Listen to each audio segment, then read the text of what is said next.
ஒரு ஊரில் ஒரு மன்னன் இருந்தான். கொடுங்கோல் மன்னன். நிறைய தொந்தரவு பண்ணிக்கிட்டு இருந்தான். அவன் ஒரு தடவை என்ன பண்ணான் தெரியுமா?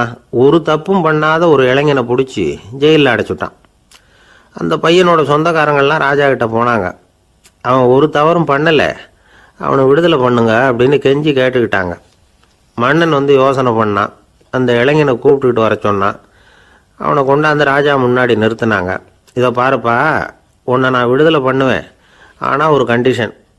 அந்த நிபந்தனையை நீ நிறைவேற்றினா உனக்கு விடுதலை அப்படின்னா மன்னன். சரின்னு ஒத்துக்கிட்டான் பையன்.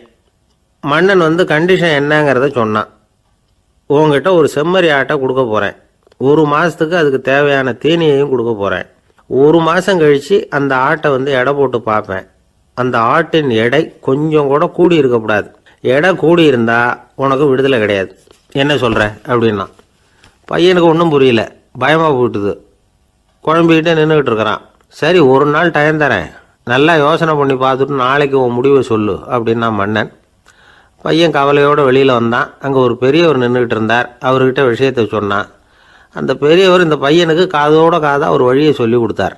அதை கேட்டதும் பையன் மறுபடியும் மன்னன் முன்னாடி நின்னா, உங்கள் நிபந்தனையை ஏற்றுக்கிறேன்னு சொன்னான். மன்னன் ஒரு ஆட்டுக்குட்டியையும் அதுக்கு 1 மாதத்துக்கு தேவைப்படுற தீவனத்தையும் கொடுக்கும்படியாக உத்தரவு போட்டான். கொடுத்தாங்க. ஓடிட்டு போயிட்டான். 1 மாதம் தினமும் தவறாமல் அந்த தீவனத்தை ஆட்டுக்குட்டிக்கு போட்டுக்கிட்டு இருக்கிறான். 1 மாதம் கழித்து அந்த ஆட்டை அரண்மனைக்கு ஓட்டிகிட்டு போனான். மன்னன் அதை எடை போட்டு பார்க்குறான். எடை கூடவே இல்லை, அப்படியே தான் இருக்குது. உடனே போட்ட நிபந்தனைப்படி அந்த இளைஞனை விடுதலை பண்ணிவிட்டான். சரி, ஆட்டுக்கு எடை கூடாமல் இருக்கிறதுக்கு அந்த பெரியவர் சொல்லி கொடுத்த யோசனை என்ன அப்படின்னா, அது வேற ஒன்றும் இல்லை. அந்த ஆட்டுக்கு எதிரில் அது கண்ணில் படுற மாதிரி ஒரு ஓநாயை கட்டி போட சொன்னார். அவ்வளவுதான். ஆட்டுக்கு ஓநாய்ங்கிறது பிறவி பகை. ஓநாயை பார்த்தா ஆடு நடுங்க ஆரம்பிச்சிரும், அவ்வளவு பயம். தினமும் அந்த ஆடு பயந்துக்கிட்டே தேனி சாப்பிட்டுது, எடை கூடல. அதுதான் ரகசியம். இது சின்ன பிள்ளைங்களுக்கான ஒரு கதை. இதிலிருந்து தெரிஞ்சுக்க வேண்டிய உண்மை என்னன்னா, நாமெல்லாம் சாப்பிட்றப்ப மனசும் உடம்பும் அமைதியாக இருக்கணும். அப்போதான் அது உடம்புல ஒட்டும். அவசரத்துலையும் பயத்துலையும் சாப்பிட்டா அது சரியா ஜீரணமாகாது. இன்னொரு ராஜா இருந்தார். அவரும் ஒரு இளைஞனை ஜெயிலில் அடைச்சி விட்டார். விடுதலை பண்ணணும்னா ஒரு கண்டிஷன்னார். என்னன்னு கேட்டான். ஒரு ஆட்டுக்குட்டியை அவன் முன்னாடி கொண்டாந்து நிறுத்துவேன், நீ அதுக்கிட்ட ஒரு கேள்வி கேட்கணும், அதுக்கு சரியான பதிலை சொல்லணும். அப்படி செஞ்சுட்டா உனக்கு விடுதலைன்னார். இளைஞன் யோசனை பண்ணி பார்த்தான். சரின்னு ஒத்துக்கிட்டான். அது பிரகாரமே ஆட்டுக்குட்டியை பதில் சொல்ல வச்சுட்டான். என்ன நடந்தது தெரியுமா? ஆட்டுக்குட்டியை கொண்டாந்து நிறுத்தினாங்க. இவன் மெதுவாக அதுக்கிட்ட போனான். அது காதுகிட்ட போய் ஏப்ரலுக்கு அடுத்த மாதம் என்ன மாதம்னு கேட்டான். அது உடனே மேன்னு கத்திச்சு. இவன் விடுதலை ஆயிட்டான். ஒரு ஊரில் ஒரு குரு இருந்தார், ஜென் குரு. அவரை தேடிட்டு ஒரு மன்னர் வந்தார். வந்தவர் ஜப்பான் மன்னர். தோட்டக்கலையை பற்றி தெரிஞ்சுட்டு போகிறதுக்காக அவர் வந்தார். எப்படி தோட்டம் அமைக்கிறது அப்படிங்கிறத பற்றி அந்த குரு விவரமாக சொல்லி கொடுத்தாரு. 1 நாள் 2 நாள் இல்லை, 3 வருஷம் கற்றுக் கொடுத்தார். அதுக்கப்புறம் சொன்னார், நான் கற்றுக் கொடுத்துட்டேன், இனிமேல் நீங்கள் போகலாம், போய் தோட்டம் அமைக்கலாம். அதுதான் உங்களுக்கு பரிசை. தோட்டம் அமைச்ச பிறகு சொல்லி அனுப்புங்க, நான் பார்க்குறேன். நீங்கள் இங்கே என்னவெல்லாம் கற்றுக்கிட்டீங்களோ அதையெல்லாம் அங்கே செயல்முறையில் செஞ்சு காட்டுங்க அப்படின்னு சொல்லி அனுப்பி வச்சார். மன்னர் போனார். அரண்மனைக்கு பக்கத்திலே ஒரு பெரிய தோட்டத்தை உண்டு பண்ணினார். அழகான மரங்களையும் செடிகளையும் உருவாக்கினார். கிட்டத்தட்ட 1000 தோட்டக்காரர்களை பயன்படுத்தி 3 வருஷங்கள் முயற்சி பண்ணி அந்த அழகான தோட்டத்தை உருவாக்கினார். குருகிட்ட இருந்து செய்தி வந்தது, நாளைக்கு தோட்டத்தை பார்க்குறேன் அப்படின்னு. மன்னர் உடனே சுறுசுறுப்பாயிட்டார். முதல் நாளே தோட்டத்தை சுத்தப்படுத்தினார். ராத்திரி பூரா யாரும் தூங்கலை. எல்லாருக்கும் தோட்டத்தை ஒழுங்குபடுத்துகிற வேலை. அது அந்தந்த இடத்துல ஒழுங்காக இருக்குதா அப்படின்னு சரி பார்த்தாங்க. ஒரு தவறும் இல்லாத வகையில் அதை ஒழுங்குபடுத்தினாங்க. மறுநாள் குரு வந்தார். தோட்டத்தை பார்த்தார். அவருக்கு கோபம் வந்துட்டுது. மன்னருக்கு ஆச்சரியம், எப்பவும் சிரிச்சுக்கிட்டே இருக்கிறவர் இப்போ எப்படி இருக்கிறாரே அப்படின்னு. மெதுவாக குரு கிட்ட போய், எல்லாம் சரியாக தானே இருக்குது அப்படின்னார். எல்லாம் சரிதான், ஆனாலும் எங்கே அந்த பொன்னிற காற்று அப்படின்னார். உதிர்ந்த இலைகள், பொன் மஞ்சள் நிற இலைகள் காற்றில் அப்படி புரண்டு ஓடுவதை நான் பார்க்க முடியவில்லையே அப்படின்னாராம். அது இல்லாமல் இந்த தோட்டம் உயிரோட்டம் உள்ளதாக இருக்காது, இதில் பாடல் இல்லை, ஆடல் இல்லை, அதெல்லாம் இல்லாமல் இந்த தோட்டம் ரொம்பவும் செயற்கையாக தெரியுதேன்னாராம்.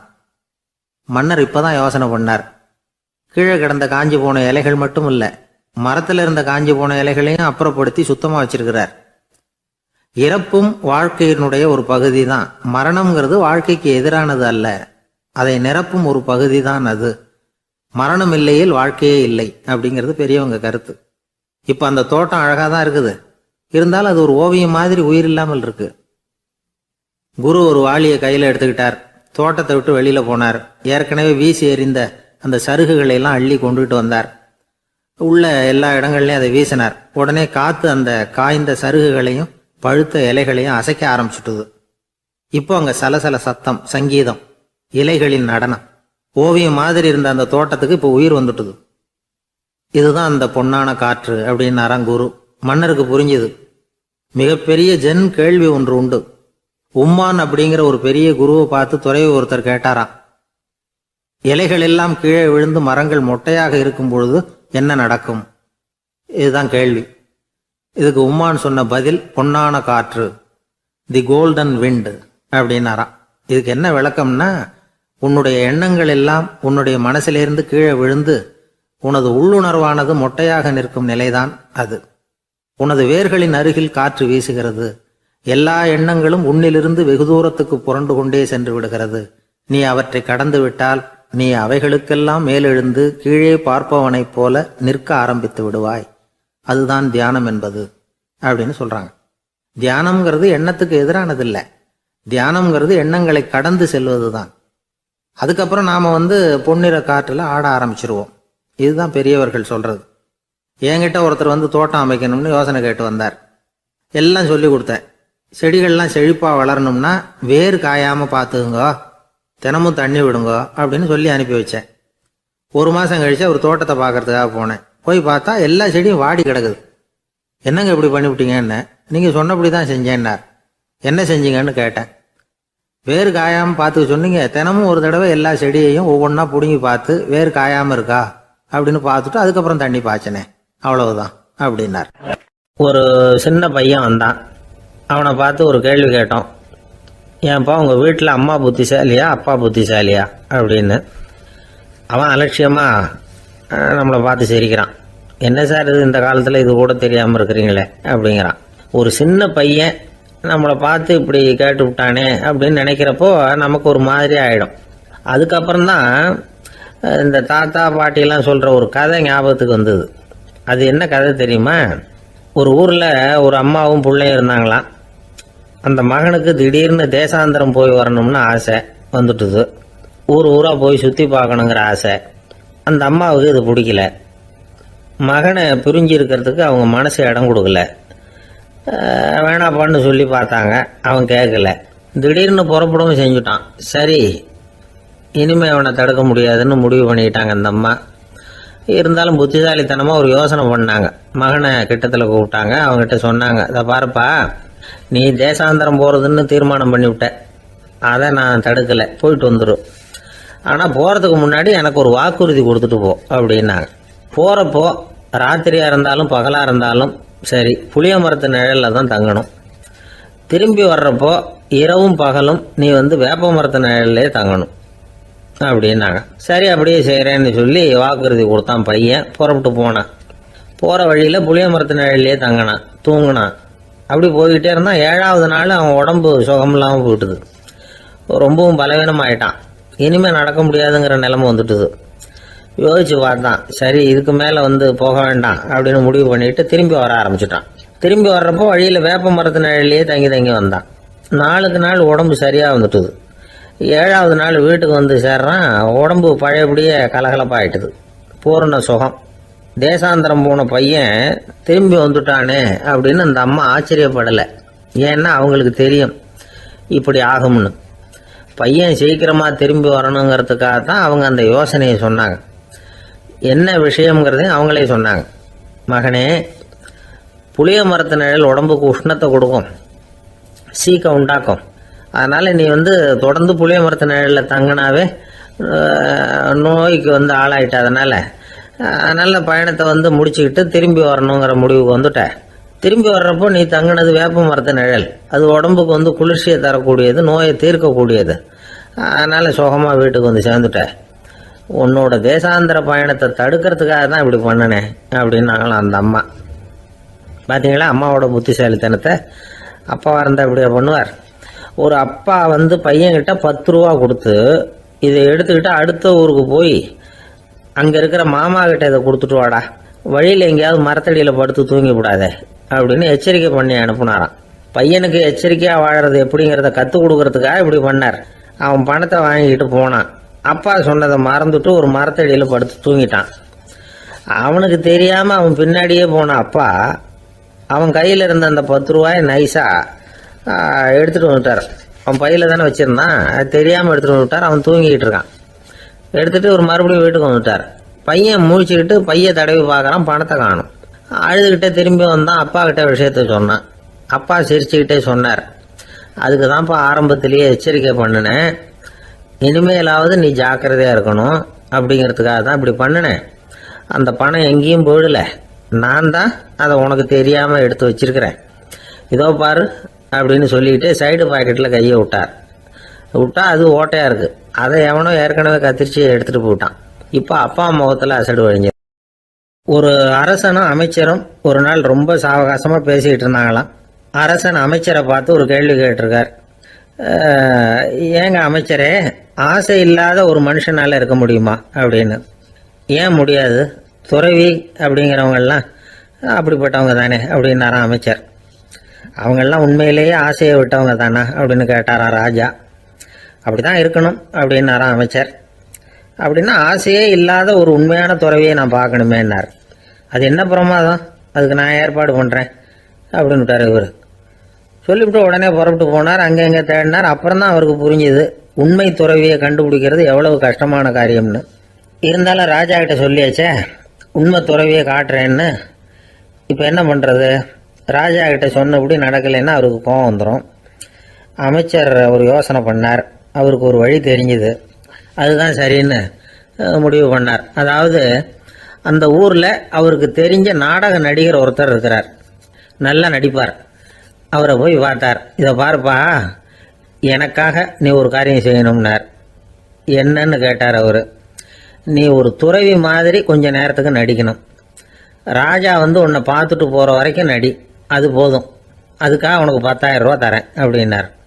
அவர் எந்த காலத்தில் இவ்வளவு பணத்தை மொத்தமாக பார்த்துருக்கார். அதனால் உடனே சரின்னு ஒத்துக்கிட்டார். அமைச்சர் வந்து அரண்மனைக்கு திரும்பி வந்தார். என்ன அமைச்சரே, இன்னுமா ஒரு உண்மையான துறவி கிடைக்கலன்னார். உண்மையான துறவி ஒருத்தரை இப்போ தான் கொஞ்ச நேரத்துக்கு முன்னாடி பார்த்து பேசிவிட்டு வர்றேன். அவர் நம்ம ஊருக்கு வெளியில் குளத்தங்கரையில் உள்ள ஒரு ஆலமரத்துக்கு அடியில் உட்காந்துருக்கிறார் அப்படின்னார் இவர். அப்படின்னா உடனே புறப்படுங்க அப்படின்னார் ராஜா. பரிவாரங்களோடு புறப்பட்டார். அங்கே அந்த மரத்தடியில் அந்த ஆள் வேஷம் போட்டுக்கிட்டு துறவி மாதிரி உட்காந்துருக்கிறான். ராஜா நேராக போனார். அந்த துறவி காலில் பொத்துன்னு விழுந்து வணங்கினார். உடனே ராணியும் அவர் காலில் விழுந்தாங்க. அடுத்தபடியாக அமைச்சர் விழுந்தார். அவருக்கு தெரியும் இது நம்ம ஆள் தான்னு. இருந்தாலும் என்ன பண்ணுறது, நேரம். அப்புறம் பரிவாரங்கள்லாம் துறவி காலில் விழுந்து ஆசீர்வாதம் வாங்கிட்டாங்க. ராஜா அப்புறமா தங்கத்தட்டில் பொண்ணையும் பொருளையும் வச்சு அந்த துறவிகிட்ட ரொம்ப பணிவாக நீட்டுறார். தாங்கள் தயவு பண்ணி இதை ஏற்றுக்கணும் அப்படின்னு வேண்டிக்கிட்டார். அந்த துறவி பற்று இல்லாமல் அதை பார்த்தார். எல்லாத்தையும் திறந்துட்ட எனக்கு இதெல்லாம் எதுக்காக அப்படின்னு சொல்லி அதை மறுத்துட்டாராம். ஆஹா, உண்மையான துறவியை பார்த்துட்டோம் அப்படிங்கிற ஆனந்தம் அரசருக்கு. ரொம்ப நிம்மதியாக திருப்தியாக திரும்பி வந்தார் அரண்மனைக்கு. அதுக்கப்புறம் அமைச்சர் யாருக்கும் தெரியாமல் அந்த துறவிகிட்ட ஓடினார். சொன்ன பிரகாரம் பணத்தை நீட்டினார். இந்தப்பா, நான் உங்ககிட்ட சொன்னபடி 10,000 ரூபா பணம் எடுத்துக்கோ அப்படின்னார். அந்த ஆள் ராஜா கிட்ட சொன்னது மாதிரியே எல்லாத்தையும் திறந்துட்ட எனக்கு இதெல்லாம் எதுக்காக வேணாம் அப்படின்னு விட்டாராம். நடித்த வரைக்கும் போதும்ப்பா, இனிமேல் இந்த நாடக வசனம்லாம் வேணாம், வேஷத்தை கலைச்சிரு, பணத்தை வாங்கிக்கொண்டார். இல்லைங்க, இது வேஷம் இல்லை, இது வசனமும் இல்லை, இது உண்மை. கொஞ்ச நேரம் துறவி மாதிரி நடித்ததுக்கே இந்த தேசத்து ராஜா, ராணி, அமைச்சர், பரிவாரங்கள் எல்லாம் என் காலில் விழுந்து வணங்குறாங்க. அப்படின்னா உண்மையான துறவியாக இருக்கிறது எவ்வளவு பெருமையான விஷயம். நான் உண்மையான துறவியாக ஆக போகிறேன், அப்படி முடிவும் பண்ணிட்டேன் அப்படின்னார் அந்த நடிகர். வேஷம் கூட எப்படிப்பட்ட விளைவுகளை உண்டு பண்ணுது பார்த்தீங்களா. நம்மால் ஒருத்தன் ரொம்ப வசதியாக தான் இருந்தான். ஒரு நாள் அவன் சொத்து பூரா திருட்டு போட்டுது. அதுக்கப்புறம் இவன் துறவி மாதிரி ஆயிட்டான். ஊர் ஊராக சுற்றினான். ஒரு குருநாதரை தேடி கண்டுபிடிச்சான். அவர்கிட்ட சீடனாக சேர்ந்துக்கிட்டான். அவனை பார்த்து ஒருத்தர் கேட்டார், நீ உண்மையான சீடன் தானான்னு. இல்லைங்க, சீடன் மாதிரி நடிச்சுக்கிட்டு இருக்கிறேன் அப்படின்னா. அது குரு துரோகம் இல்லையா அப்படின்னு கேட்டார் அவர். இல்லைங்க, நான் பண்ணது குரு துரோகம் இல்லை. என் குரு பண்ணது தான் துரோகம். என்னுடைய பணத்தை கொள்ளையடிச்சது இவர் தான். அதை எங்கே வச்சிருக்காருன்னு கண்டுபிடிக்கிறதுக்காக தான் இவர்கிட்ட வந்து சீடனா சேர்ந்துருக்கிறேன் அப்படின்னானா. கங்கை கரை தோட்டம் பக்கத்தில் ஒரு ஆசிரமம், அங்கே ஒரு பெரியவர் தங்கி இருக்கிறார். அவர் தான் ராமகிருஷ்ண பரமஹம்சர். அந்த ஆசிரமம் இருந்த இடம் கரக்பூர். வங்காளத்தில் பொதுவாக எல்லாரும் மீன் சாப்பிட்றது உண்டு. கங்கையில் குளிச்சுட்டு கையில் ஒரு மீனோட வர்றது வழக்கம். இவர் இருக்கிற இடத்துக்கு கங்கையில் படகு வழியாக வரணும். அப்படி தான் எல்லாரும் வருவாங்க. வர்றவங்கள ஒன்று கூட்டி ஆன்மீக விஷயங்களை பற்றி பேசிக்கிட்டு இருப்பார். ஒவ்வொரு நாள் ஒவ்வொருத்தர் நகரத்துக்கு போகணும். வரும்பொழுது மீன் கொண்டுகிட்டு வரணும். அதுக்கு ஒரு அட்டவணையே உண்டு ஆசிரமத்தில். அது பிரகாரம் ஒரு நாள் சுவாமி யோகானந்தர் படகில் போனார். படகை செலுத்தினவங்க ராமகிருஷ்ணரையும் சுவாமி யோகானந்தரையும் மற்றவங்களையும் பித்தர்கள் அப்படின்னு சொல்லி ஏளனமாக பேசினாங்க. அவங்க என்ன பைத்தியம் பிடிச்சவங்க அப்படிங்கிறது மாதிரி. சுவாமி யோகானந்தருக்கு ரொம்ப மென்மையான இதயம். இவங்க இப்படி கண்ணாபின்னான்னு பேசுகிறத பார்த்தா மீனை வாங்கிட்டு திரும்புகிறப்போ என்ன நடக்குமோ அப்படிங்கிற பயம் வேற வந்துட்டுது அவருக்கு. அவ்வளவு மென்மையானவர். இதை தெரிஞ்சுக்கிட்ட ராமகிருஷ்ணர் யோகானந்தா இங்கே வா அப்படின்னு கூப்பிட்டார். இவர் கண்ணீரை தொடச்சிக்கிட்டே கிட்ட போனார். சொன்னார், ஐயா, படகு ஓட்டுறவங்க உங்களை பற்றி மோசமாக பேசுகிறாங்க. என்ன திட்டினா பரவாயில்ல, ஆனால் உங்களை அவங்க திட்டுறாங்க. அதை என்னால் தாங்கிக்க முடியல அப்படின்னார். இதை கேட்டதும் ராமகிருஷ்ணருக்கு கோபம் வந்துட்டு தான். என்னது, உன்னுடைய குருவை பற்றி அவங்க மோசமாக பேசும்பொழுது நீ சும்மா இருந்தியா? வெளியில் போ அப்படின்னு விட்டார்.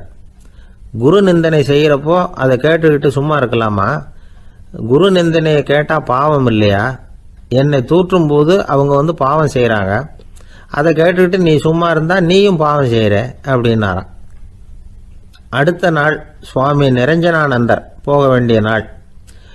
இவர் படகுல போகும்பொழுதும் அதே மாதிரி நடந்துதான். அவங்க மோசமாக பேச ஆரம்பித்தாங்க, திட்ட ஆரம்பித்தாங்க.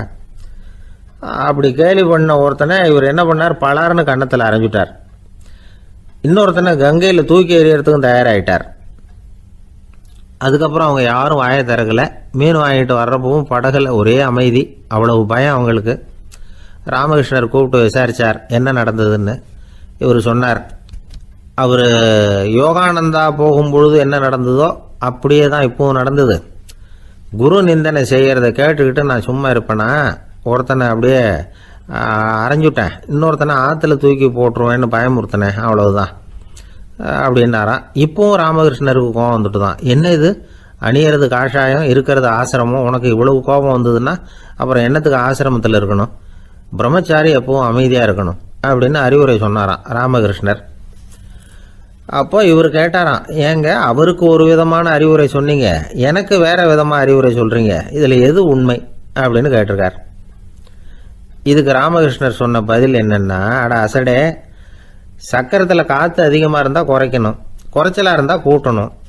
அவன் சாது, அவனுக்கு அதிக உணர்ச்சி தேவை, உனக்கு படபடப்பு அதிகம், உனக்கு பொறுமை தேவை அப்படின்னாராம். இதில் உள்ள கருத்து என்னன்னா, கல்விங்கிறது எப்படின்னா அதை சூழ்நிலைக்கு தகுந்த மாதிரி கற்பிக்கணும். எல்லாருக்கும் ஒரே மாதிரி கற்பிக்கக்கூடாது.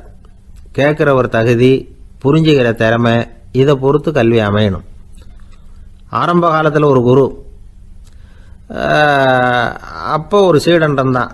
அது வேடிக்கையான குரு, வேடிக்கையான சீடன். ஒரு ஆசிரமம். ஒரு நாள் ஒருத்தன் அவசரமாக அந்த குருவை தேடி வந்திருக்கிறான். என்ன விஷயம்னு விசாரித்தார் குரு. உங்கள் சீடர் என்னை வந்து அடிச்சுட்டார் அப்படின்னு புகார் பண்ணானான் அந்த ஆள்.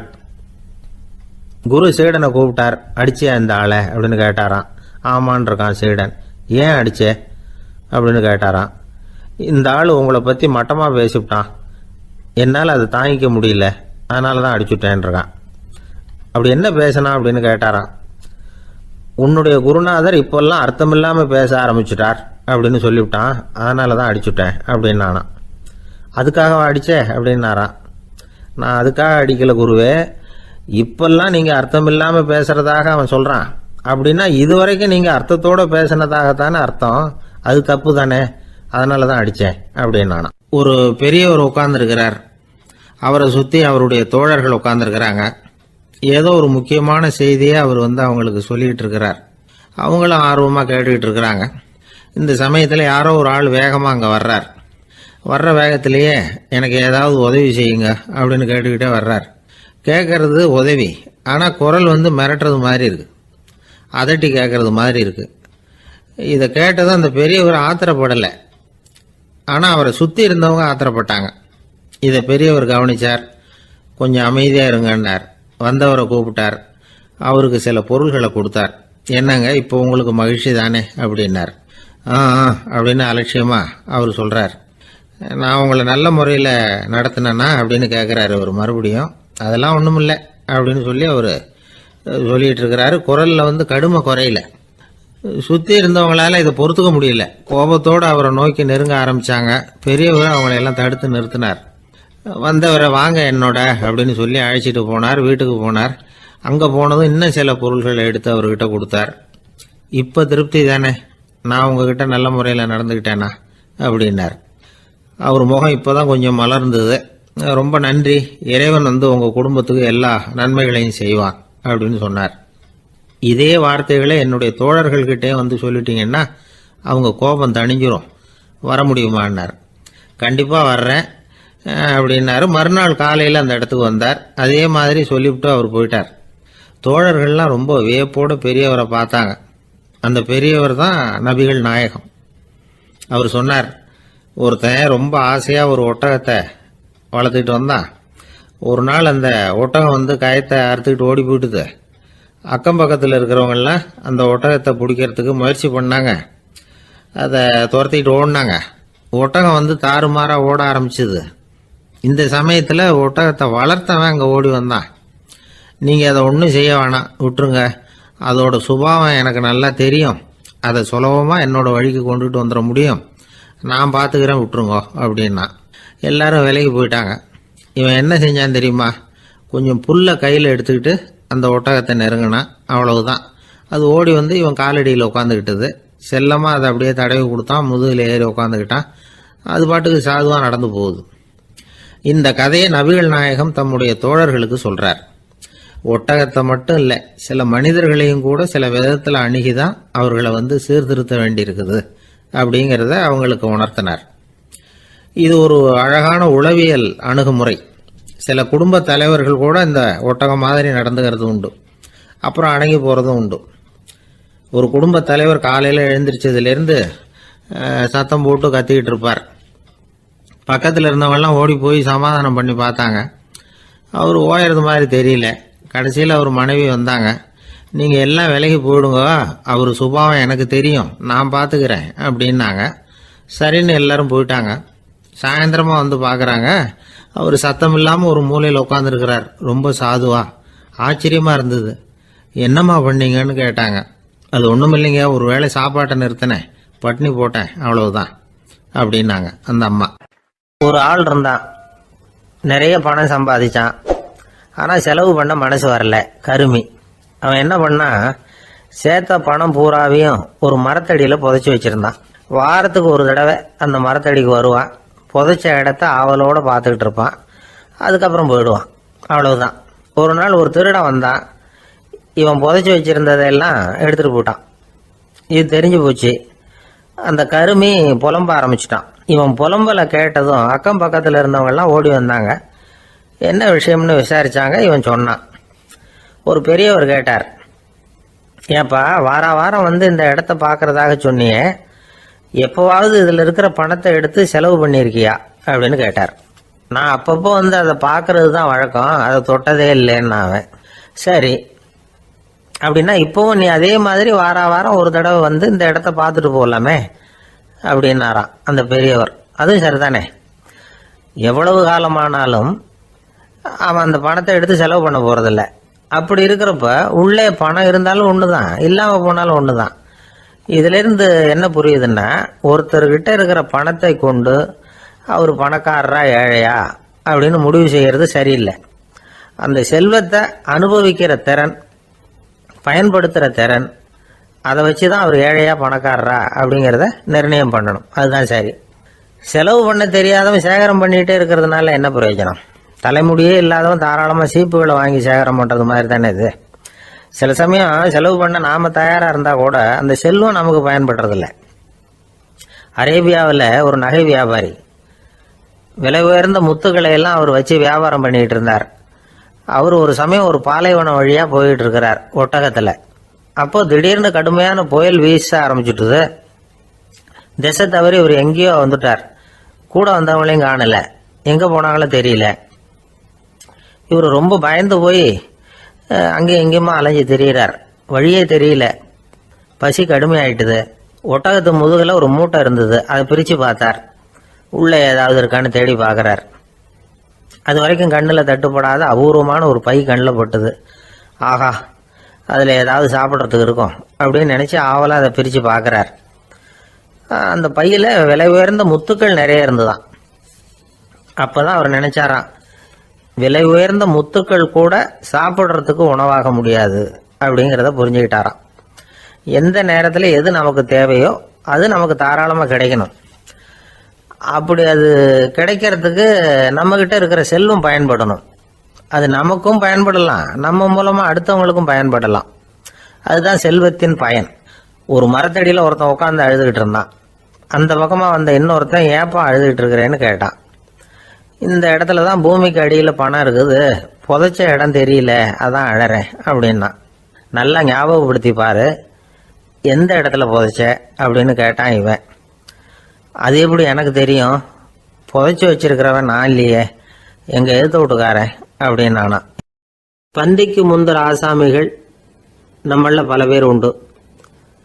அப்படி முந்தறதுக்கு கூட முயற்சி பண்றவங்க நிறைய பேர் இருக்கிறாங்க. இதுல என்ன ஒரு விஷயம்னா, பந்திக்கு முந்தறது கூட தப்பு இல்லை. ஆனா அப்படி ஒரு விருந்துல ஆளா போய் உட்காந்து சாப்பிட்டா கூட வெளியில வர்றப்ப என்ன பெரிய விருந்து வச்சுட்டான், சாம்பார்ல உப்பு இல்லை, ரசத்துல காரம் இல்லை அப்படின்னு குறை சொல்லிட்டே வர்றது இருக்கு பாருங்க, அது சரியில்லை, நாகரிகமும் இல்லை.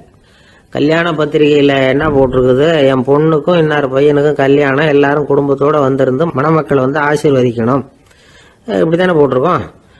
குடும்பத்தோட வந்து விருந்து சாப்பிட்டு சாப்பாடு எப்படி இருக்குன்னு அபிப்பிராயம் சொல்லிவிட்டு போங்க அப்படின்னா போட்டிருக்கு கல்யாண பத்திரிகையில. ஒருத்தர் வீட்டு விசேஷத்துக்கு போயிருக்கோம்னா எவ்வளவோ அசௌகரியங்கள் நமக்கு ஏற்படலாம். ஏராளமான கூட்டம் வந்திருக்கும். எல்லாரையும் அவங்க வந்து தனித்தனியாக கவனிச்சுக்கிட்டு இருக்க முடியாது. நாம தான் அனுசரித்து நடந்துக்கணும். நாமளா போய் வாழ்த்த வேண்டியவங்களை வாழ்த்தி விட்டு வந்து சேரணும். அதை விட்டுட்டு பத்திரிக்கை கொடுத்தானேன்னு போனேன், கவனிப்பே சரியில்லை அப்படின்னு புலம்பிக்கிட்டு இருக்கக்கூடாது. ஒரு விருந்துக்கு போனால் அங்கே எப்படி நடந்துக்கணும் அப்படிங்கிறத பற்றி கூட அனுபவசாலிகள் சில விவரங்கள்லாம் சொல்லியிருக்கிறாங்க. இந்த காலத்தில் கல்யாணம், பிறந்த நாள், அது இதுன்னு நிறைய விருந்துகள் நடக்குது. அதெல்லாம் எதுக்காக? மனித உறவுகளை வளர்த்துக்கிறதுக்காக தான், வேற எதுக்கு? ஒரு விருந்துக்கு போனால் அமைதியாக பொறுமையாக போய் உட்காரணும். அடித்து பிடிச்சிக்கிட்டு இடத்த பிடிக்க போகிறேன் அப்படின்னு நிற்கக்கூடாது. முதல் பந்தி நடந்துக்கிட்டு இருந்தால் அது முடிஞ்சு இலை எடுத்து சுத்தம் பண்ணதுக்கு அப்புறம் போய் உட்கார்றது தான் நாகரீகம். இலை எடுக்கிறதுக்கு முன்னாடியே அங்கே போய் உட்காந்தா நல்லா இருக்காது. நீங்கள் சாப்பிட்டுட்டு உட்காந்துருக்கீங்களா, சாப்பிட்றதுக்கு உட்காந்துருக்கீங்களா, பார்க்குறவங்களுக்கு சந்தேகம் வந்துடும். அதே மாதிரி இலையில எல்லா ஐட்டமும் பரிமாறினதுக்கு அப்புறம் சாப்பிட ஆரம்பிக்கணும். ஒவ்வொரு ஐட்டமாக வைக்க வைக்க நாம் பாட்டுக்கு எடுத்து உள்ளே தள்ளிகிட்டே இருந்தோம்னா எதை வச்சோம் எதை வைக்கலன்னு பரிமாறினவரே குழம்பி போயிடுவார். ஏன்னா எப்போ பார்த்தாலும் இலை காலியாகவே இருக்கும். சாப்பிட்றப்போ உங்கள் சாப்பாட்டையே நீங்கள் கவனிக்கணும். அடுத்தவங்க இலையில என்ன இருக்குது, பக்கத்தில் இருக்கிறவர் எதை அதிகமாக சாப்பிட்றார், இதெல்லாம் நமக்கு என்னத்துக்கு? எல்லாரும் சாப்பிட்டு முடிக்கிற வரைக்கும் பொறுமையாக இருக்கிறது தான் நல்லது. நீங்கள் மட்டும் திடீர்னு பாதியில் எழுந்திரிச்சு பக்கத்தில் இருக்கிறவங்களுக்கு சங்கடமாக இருக்குமேங்கிறதெல்லாம் யோசிக்காமல் நீங்கள் பாட்டு எழுந்திரிச்சு போகக்கூடாது. பக்கத்தில் உள்ளவங்க உங்களை எழுந்திரிக்க சொன்னால் எழுந்திரிச்சு போகலாம். விருந்துகளில் சாப்பாட்டை வீணாக்கிறதே ஒரு நாகரிகமாக போட்டுது இந்த காலத்தில். சாப்பாட்டுக்கே கஷ்டப்பட்டுக்கிட்டு பல பேர் இந்த உலகத்தில் இருக்கிறப்போ சாப்பாட்டை வீணாக்கிறது எவ்வளோ பெரிய மோசங்கிறத நினச்சி பார்க்கணும். வேணுங்கிற அளவுக்கு கேட்டு வாங்கி சாப்பிட்றது தான் முறை. விருந்தில் இந்த பஃபே அப்படின்னு சொல்லி ஒரு முறை சொல்கிறாங்கல்ல, அதாவது உணவு வகைகளையெல்லாம் பொதுவாக ஒரு இடத்துல வச்சுடுறது, நமக்கு தேவையானதை நாமே எடுத்துட்டு ஒரு தட்டில் போட்டுக்கிட்டு சாப்பிட வேண்டியது. இதில் கூட சில பேர் தேவைக்கு அதிகமாக எடுத்து போட்டுக்கிட்டு வீணாக்குறாங்க. சில சமயம் வந்து கடைசியாக சாப்பிட போகிறவங்களுக்கு எல்லா ஐட்டமும் கிடைக்காம போகலாம். அதை போய் பெருசு பண்ணிகிட்டு இருக்கக்கூடாது. என்ன சார் இந்த அளவுக்கு கூடவா நாகரிகம் தெரியாமல் இருக்கிறோம், இதை போய் பெருசாக சொல்ல வந்துட்டீங்களே அப்படின்னு நினைக்கலாம். ஒருத்தர் ரெண்டு பேருக்கு இந்த விவரம் தேவைப்படலாம். அவங்க காதலையும் இது விழட்டுமேங்கிறதுக்காக தான் இது. ஒரு பெரிய கல்யாண விருந்து நடந்துக்கிட்டு இருந்தது. விருந்து மண்டபத்து வாசலில் ஒருத்தர் நின்றுக்கிட்டு வர்றவங்களையெல்லாம் ரொம்ப மரியாதையாக வணங்கி உள்ளே அனுப்பி வச்சுக்கிட்டு இருந்தார். எப்படி தெரியுமா? வர்றவங்க கையெல்லாம் பிடிச்சி முத்தம் கொடுத்து அதுக்கப்புறம் உள்ள அனுப்பி வச்சுக்கிட்டு இருந்தாராம். கூட்டம்லாம் முடிஞ்சதுக்கு அப்புறம் அவர்கிட்ட போய் கேட்டிருக்கிறாங்க, சார் நானும் எவ்வளவோ விருந்துகளுக்கு போயிருக்கிறேன், இருந்தாலும் இவ்வளவு மரியாதையா வர்றவங்க கைக்கெல்லாம் முத்தம் கொடுத்து வரவேற்கிறத இங்கதான் பாக்குறேன் அப்படின்னு சொன்னாங்க. அதுக்கு அவரு சொன்னார், அட போங்க சார், நான் முத்தம் கொடுக்கல, முந்தின பந்திக்கு வந்து சாப்பிட்டவங்களே அடுத்த பந்திக்கும் வர்றாங்களான்னு மோந்து பார்த்து அனுப்பி வச்சுக்கிட்டு இருந்தேன் அப்படின்னார். ஒருத்தர் ரொம்ப அவசரமா வந்தார். சார் மனுஷன் நிம்மதியா இருக்கிறதுக்கு என்ன வழின்னு கேட்டார். சீக்கிரமா ஒரு கல்யாணத்தை பண்ணீங்க, எல்லாம் சரியா போடும் அப்படின்னோம். அவரு ஒரு மாதிரியா பார்த்தார். ஏற்கனவே எனக்கு கல்யாணம் ஆயிட்டுது சார், அதனால தானே நிம்மதியா இருக்கிறதுக்கு வழி கேட்கறேன் அப்படின்னார்.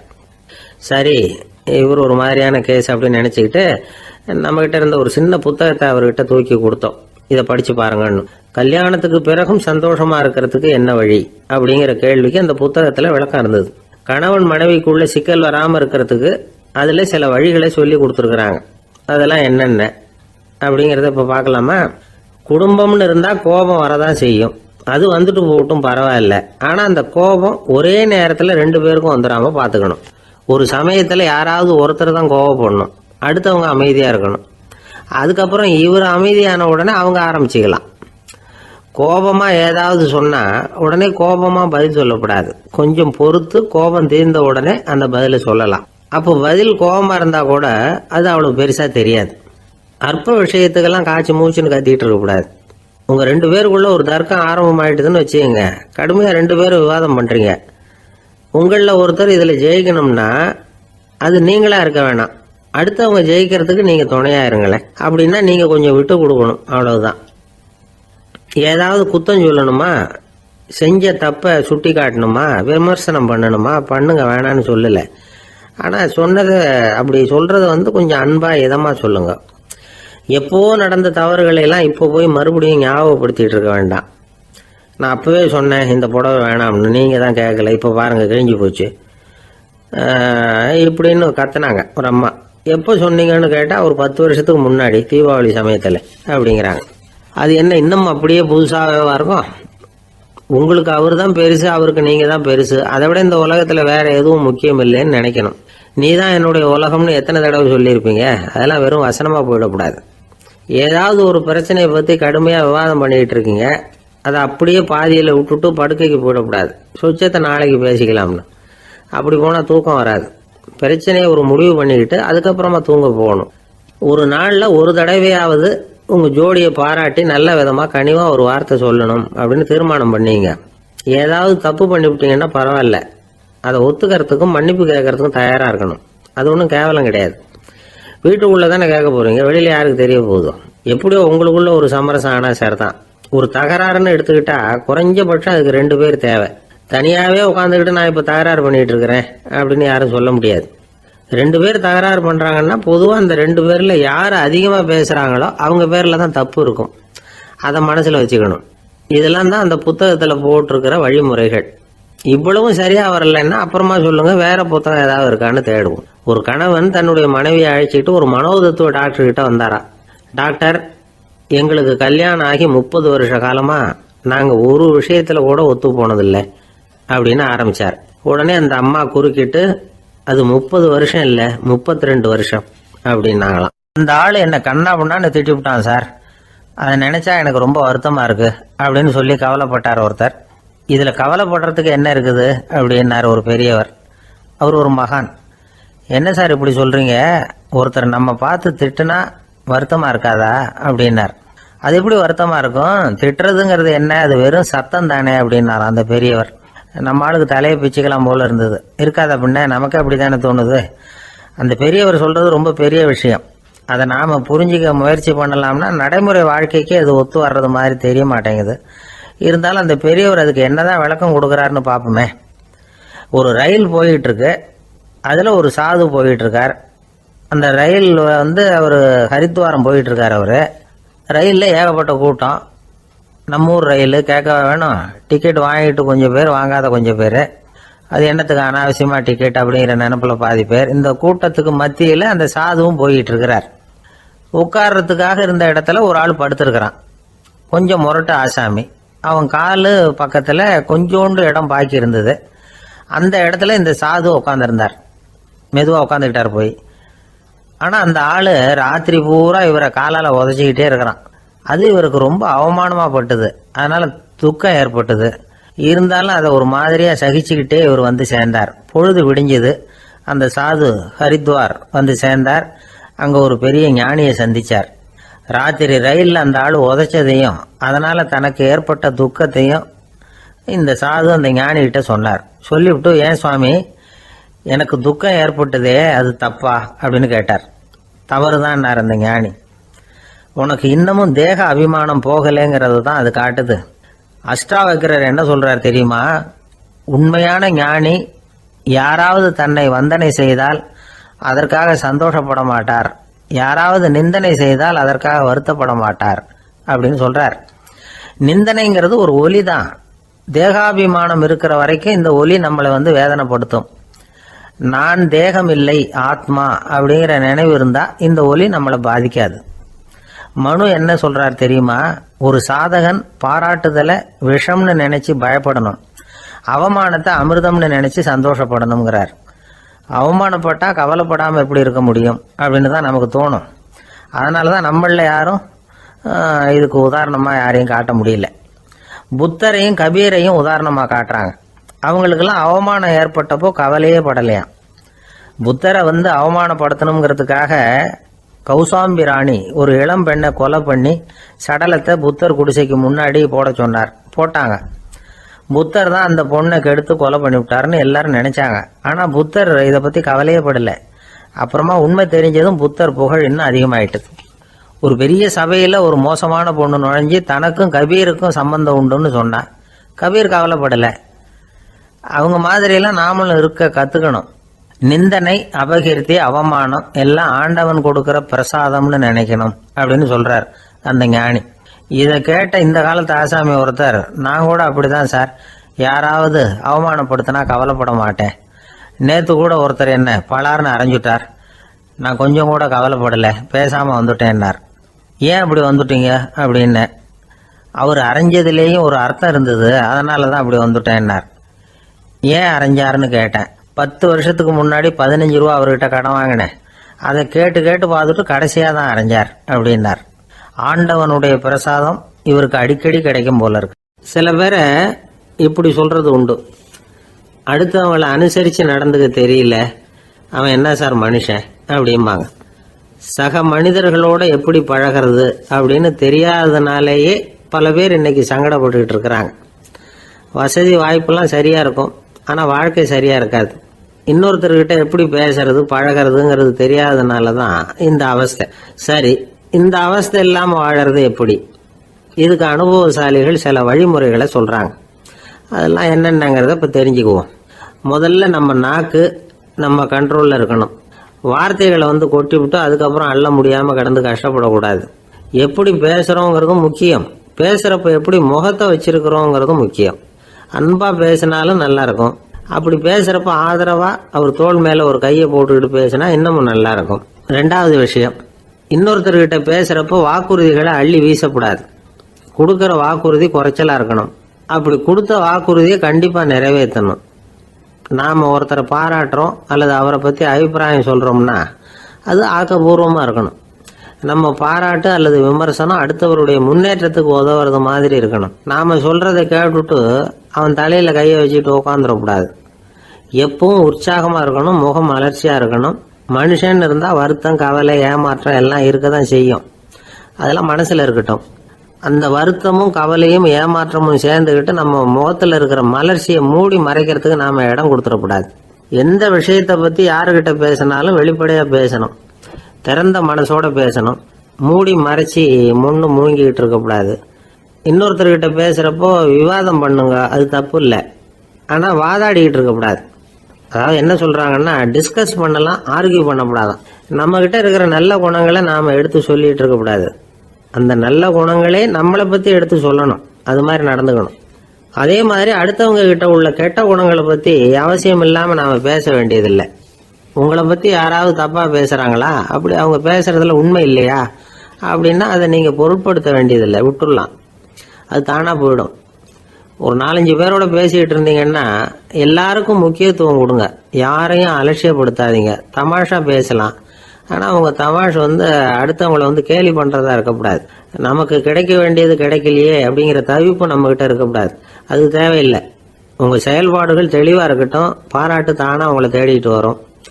இன்னொரு மனுஷனுடைய மனசில் கௌரவமான ஒரு இடத்த பிடிக்கணும்னா நாம் இந்த குணத்தையெல்லாம் நம்மக்கிட்ட வளர்த்துக்கணும்.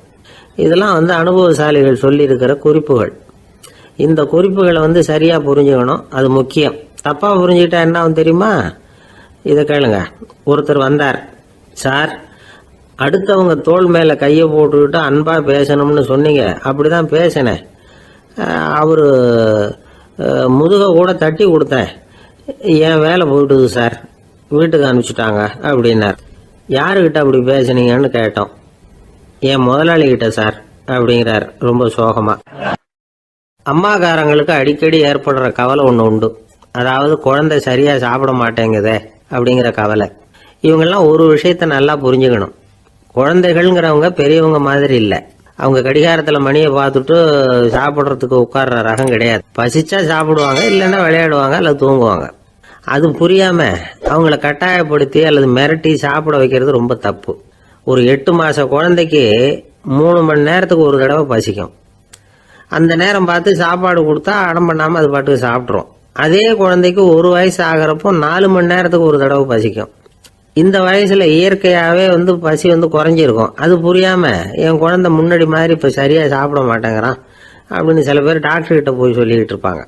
இன்னொரு விஷயம், ஒரு குழந்தைக்கு வயசு அதிகமாகிற வேகத்துக்கு உடம்பு எடையும் அதிகமாகிக்கிட்டே போவாது. உடம்பு எடை அதிகமாகிற வேகம் குறைஞ்சிக்கிட்டே வரும்.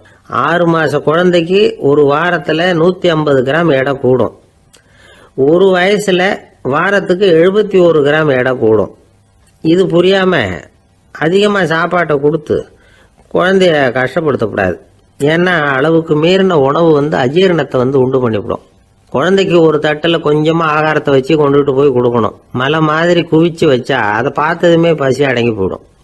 அடித்து மிரட்டி பயமுறுத்தி குழந்தைய சாப்பிட வைக்கிற பழக்கம் இருக்கு பாருங்க, அதுக்கு ஃபுட் ஃபோர்ஸிங் அப்படின்னு பேர். இப்படி பண்ணுனா குழந்தைக்கு சாப்பாட்டில் விருப்பம் குறைஞ்சிரும், அதை கண்டாவே வெறுக்க ஆரம்பிச்சிடும். அது மாதிரி உளம் சார்ந்த பசி குறைவு, சைக்கோஜெனிக் அனோரெக்சியா, அது ஏற்படுமா. சாப்பாடுங்கிறதே ஒரு தண்டனை மாதிரி தோணும். குழந்தைகளுக்கு பிடிச்ச மாதிரியான ஆகாரத்தை கொடுக்கணும். சத்து அதிகம் இருக்குங்கிறதுக்காக அதுக்கு பிடிக்காத ஆகாரத்தை கொடுத்து கட்டாயப்படுத்தக்கூடாது. குழந்தைகளுக்கு 2 வயசு ஆகிறப்போ இயற்கையாகவே எதிர்மறை குணம் உண்டாகும். அதாவது அந்த எதிர்மறையாக பேசுறது. இது மாதிரி சமயங்களில் நாம் என்ன சொல்கிறோமோ அதுக்கு நேர்மாறாக நடந்துக்கும். ஏட்டிக்கு போட்டி, சாப்பிட சொன்னால் விளையாட போவோம், விளையாட சொன்னால் சாப்பாடு கேட்கும். இதை புரிஞ்சுக்கிட்டு நடந்துக்கணும். குழந்தை சொன்ன பேச்சை கேட்கலேன்னு கோவப்படக்கூடாது. குழந்தை வளர வளர பிடிவாத குணம் வர்றது சகஜம். கேட்டதை வாங்கி கொடுத்தாதான் சாப்பிடுவேன் அப்படின்னு பிடிவாதம் பண்ணும். வாங்கி கொடுத்து விடுறது தான் உத்தமம். நீங்களும் அதுகிட்ட பிடிவாதம் பண்ணிட்டு இருக்கக்கூடாது. ஏன்னா கேட்டது கிடைக்கலையேங்கிற ஏமாற்றம் கூட குழந்தையோட பசியை குறைச்சிரும்.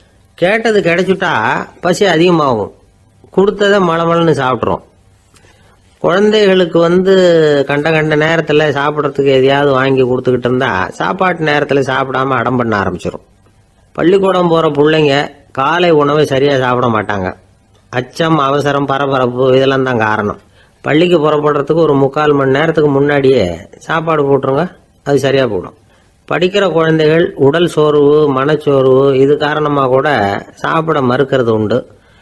இப்போ உதாரணமாக சாயந்தரம் விளையாடி விட்டு வீட்டுக்கு வந்ததும் சாப்பிட சொன்னால் வேணாம்பாங்க. இது உடல் சோர்வு. ரொம்ப நேரம் வீட்டு பாடங்களை செஞ்சு முடித்த கையோடு சாப்பிட சொன்னாலும் அவங்களால சரியாக சாப்பிட முடியாது. இது உளச்சோர்வு, அதாவது மனச்சோர்வு.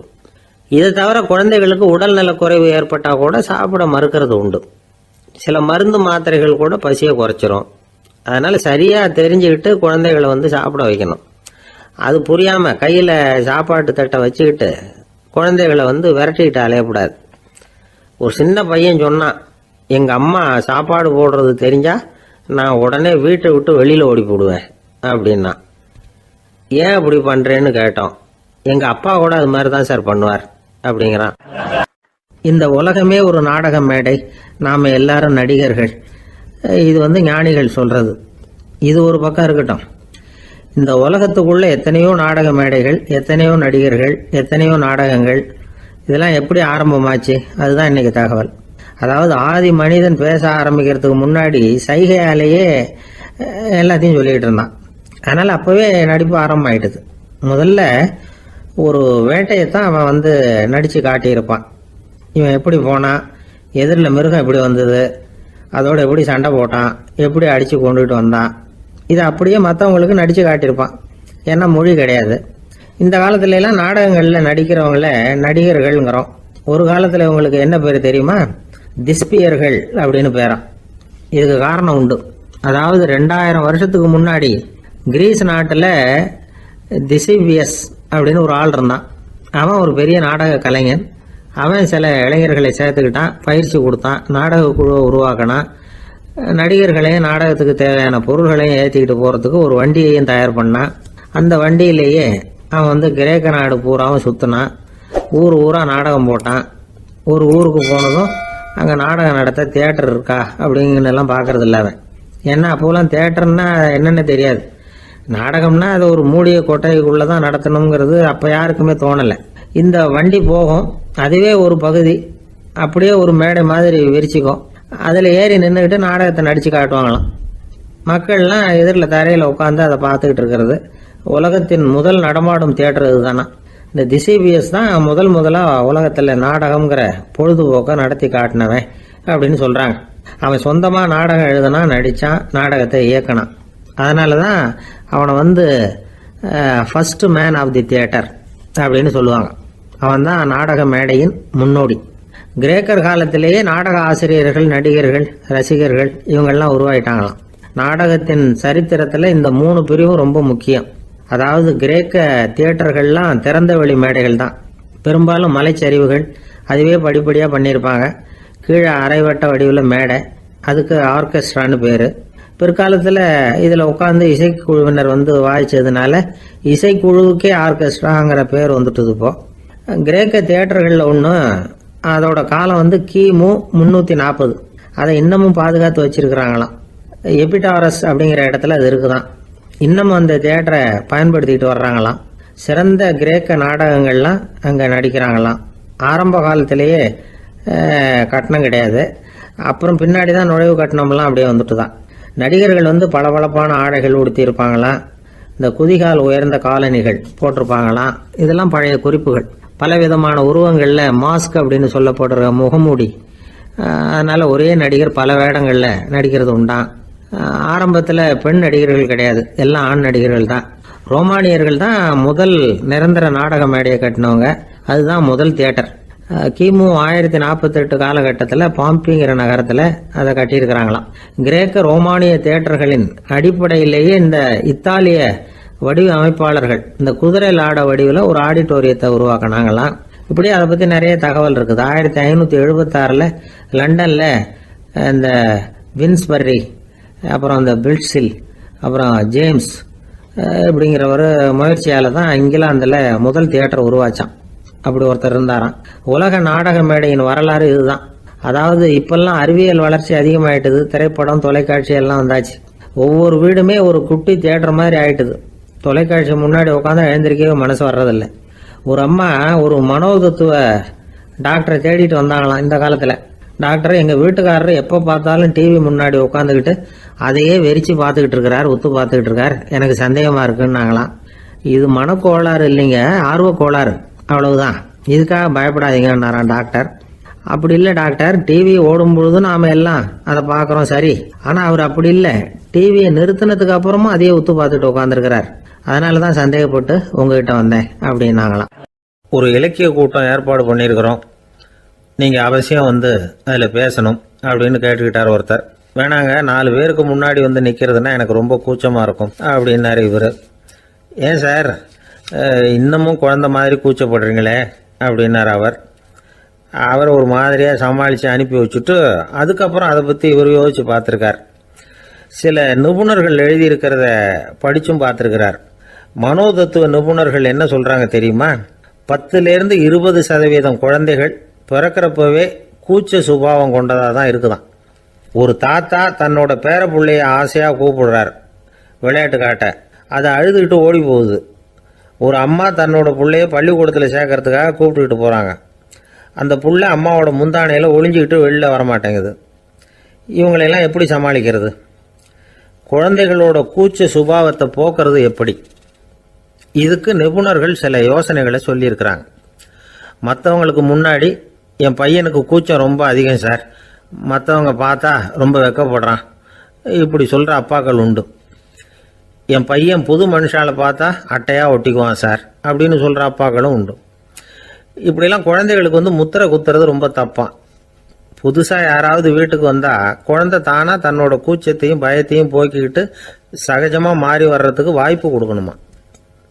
ஒரு கூட்டத்துக்கோ அல்லது சொந்தக்காரங்க கல்யாணத்துக்கோ குழந்தைய அழைச்சிட்டு போகிறீங்க, அங்கே போய் கட்டாயப்படுத்தி குழந்தைய மற்றவங்க கிட்ட பேச சொல்லக்கூடாது. சில சமயம் குழந்தை தானாக தன்னுடைய கூச்ச சுபாவத்தை விட்டு பேசுறதுக்கு முன் வந்தால் அதை பாராட்டணும். குழந்தை கலகலப்பு இல்லாமல் மௌனமாக இருந்ததுன்னா அதையும் கண்டுக்கக்கூடாது. குழந்தை பேச ஆரம்பித்தா அதை ஆர்வத்தோடு கவனிக்க தெரியணும். கலந்து உரையாடுற பழக்கத்தை வீட்லேயே ஆரம்பிக்கலாம். கேட்டதுக்கு பதில் சொல் அப்படின்னு நீங்கள் அதிகாரம் பண்ணிகிட்டு இருக்கக்கூடாது. அது குழந்தைக்கு பேசுகிற சந்தர்ப்பத்தை குறைச்சிருமா. இப்போ நாம் அதிகாரம் பண்ணால் கேலி செய்கிற பழக்கம் குழந்தைகளை ரொம்ப பாதிச்சிருமா. பெரியவங்களானதுக்கு அப்புறமும் சில பேர் கூச்சத்தோடவும் பயத்தோடவும் இருக்கிறதுக்கு இதுதான் காரணம். சின்ன வயசில் அவங்கெல்லாம் ஏதாவது கேலிக்கு ஆளாகி இருப்பாங்க. ரெண்டாவது குழந்தை மூத்த குழந்தைய கேலிக்கு ஆளாகிற சந்தர்ப்பங்களை கண்டு கேலி பண்ணினா அது இளம் நெஞ்சங்களை விட்டு நீங்கிறதே இல்லையா. எப்பவும் குழந்தையோட நடை உடை பாவனைகளை பற்றி சொல்லிக்கிட்டே இருக்கக்கூடாதான். அதுவே கூச்ச சுபாவத்தை கொண்டுட்டு வந்துருமா. அப்பா எங்கேன்னு யாராவது கேட்டால் இது மாதிரி இன்ன காரியத்துக்காக வெளியில் போயிருக்கார், இத்தனை மணிக்கு திரும்பி வருவார் அப்படின்னு சொல்கிற அளவுக்கு குழந்தைகளை பழக்கப்படுத்தி வைக்கணும். ஃபோன்லேயே யாராவது விசாரித்தா கூட இது மாதிரி பதில் சொல்லு அப்படின்னு சொல்லணும். சின்ன சின்ன மீட்டிங்கில் 4 வார்த்தை பேச தயார் பண்ணலாம். ஒரு கடையிலையோ அல்லது ஹோட்டல்லையோ ஏதாவது விவரம் கேட்கணும்னா உங்கள் குழந்தைய தைரியமாக அனுப்புங்க. குழந்தைகள் பணிவாகவும் பொறுமையாகவும் விவரம் கேட்குறப்போ கூச்ச சுபாவம் தானாக போயிடும். சின்ன வயசுலேயே இப்படிலாம் பழக்கப்படுத்தினா தான் வருங்காலத்தில் தைரியமாக இந்த சமுதாயத்தில் வாழ முடியும். இல்லைன்னா 60 வயசுலேயும் அடுப்பங்கரையை விட்டு வெளில வர்றதுக்கு கூச்சப்பட்டுக்கிட்டு தான் இருக்க வேண்டியிருக்கும்.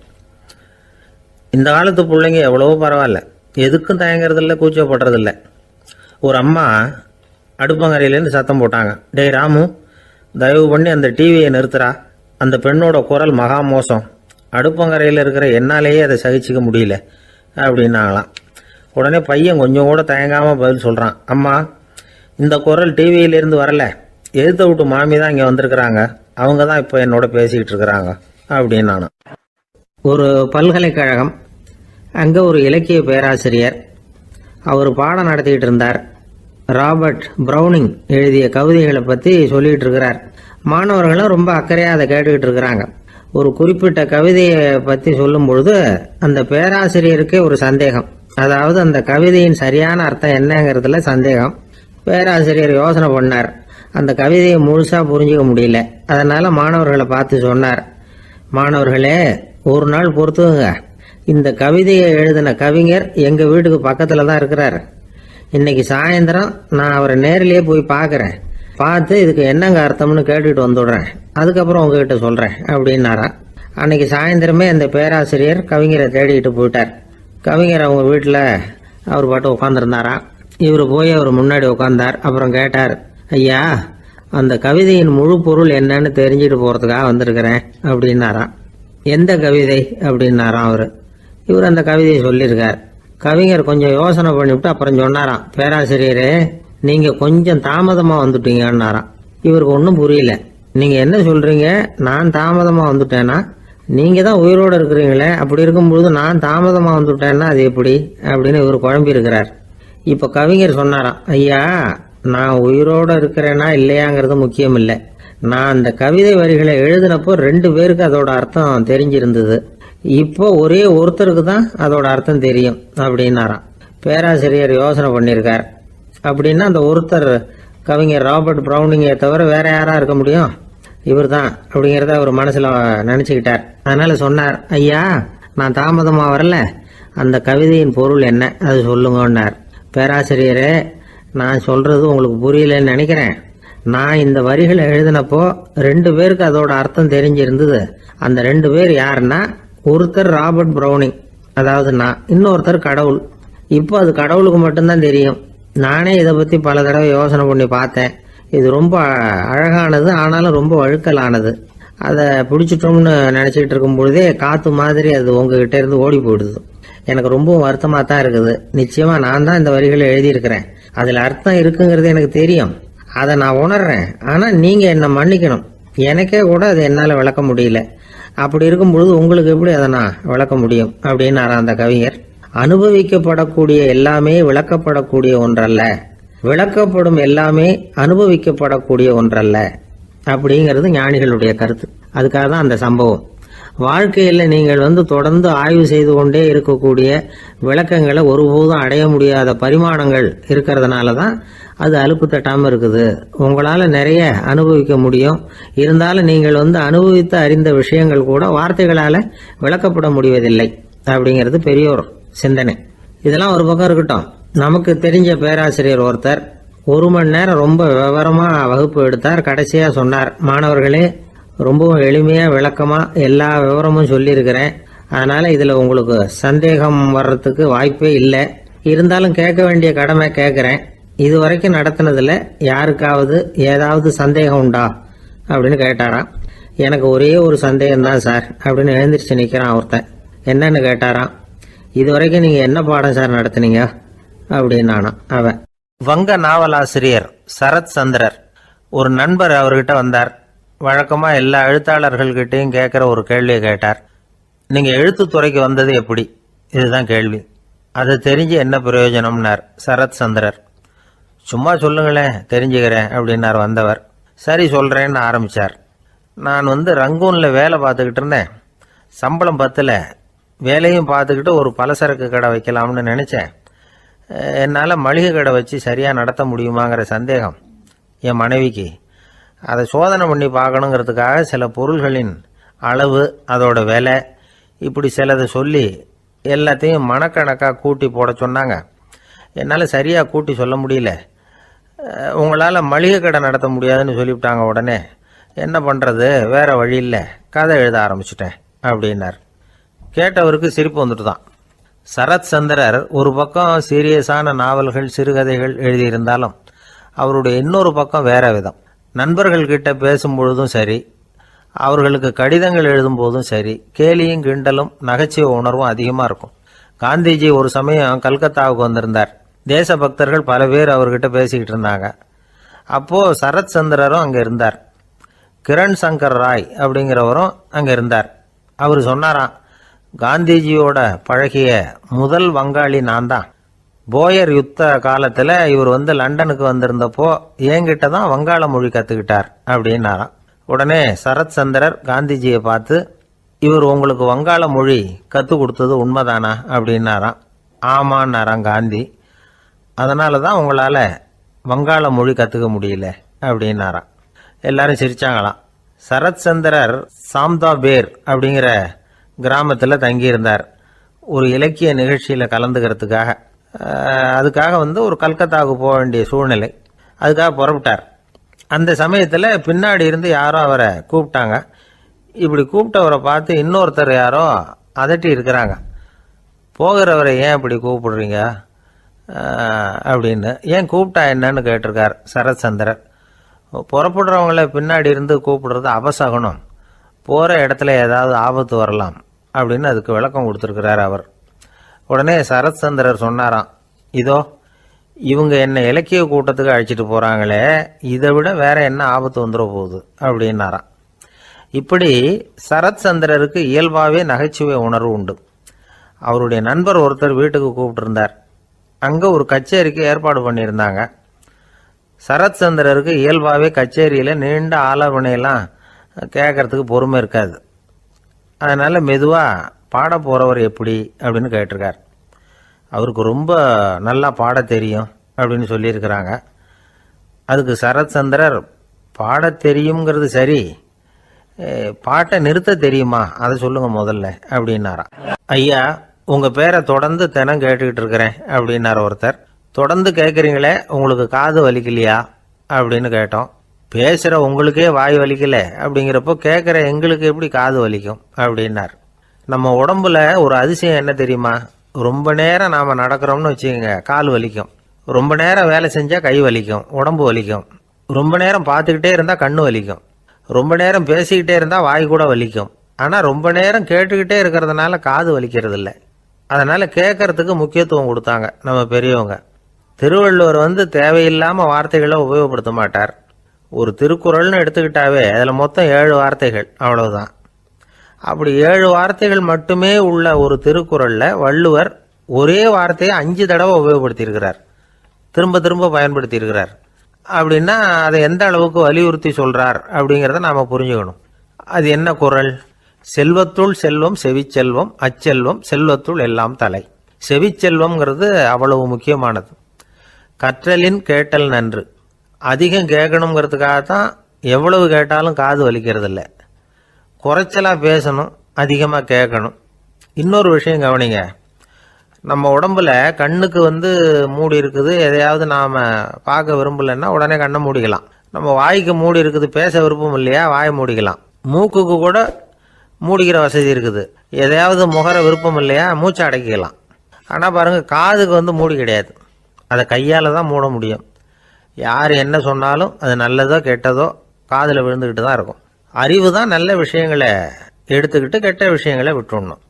நல்ல கருத்துக்கள் நம்ம காதில் நிறைய விழுந்துக்கிட்டே இருக்கணும். அதை கேட்டு நாம் நல்லபடியாக வாழணுங்கிறது தான் படைப்பின் விருப்பம். ஆன்மீகவாதிகள் கூட ஒன்று சொல்லுவாங்க, அதாவது ஆன்மீக பாதையில் நீங்கள் முன்னேறணும்னா முதல்ல சிரவணம் செய்யணும்பாங்க. அதாவது பெரியவங்க சொல்கிற நல்ல கருத்துக்களை கேட்கணும் அப்படின்னு அதுக்கு அர்த்தம். அதனால் யார் நல்ல கருத்துக்களை சொன்னாலும் அதை காது கொடுத்து கேளுங்க. இவ்வளவு கருத்துக்களையும் நம்ம நேயர் ஒருத்தர்கிட்ட சொல்லிகிட்டு இருந்தோம். அவரும் சரி சரின்னு தலையாடிக்கிட்டே இருந்தார். அப்புறம் சொன்னார், நீங்கள் சொல்கிறது சரிதான் சார், காதுக்கு மூடி இல்லைங்கிறது ரொம்ப சரி. அதனால தான் உங்கள் தகவல் கூட நாங்கள் விரும்புகிறோமோ இல்லையோ தினம் காதில் விழுந்துக்கிட்டு இருக்குது அப்படின்னார். எங்களுக்கு ரொம்ப பெருமையாக இருந்தது. அப்படியா அப்படின்னோம். ஆனாலும் என்ன மாதிரி சில பேர் நீங்கள் தகவல் சொல்கிற சமயத்தில் காதில் மூடி இல்லையேன்னு சொல்லி கவலைப்படுறதில்ல சார் அப்படின்னு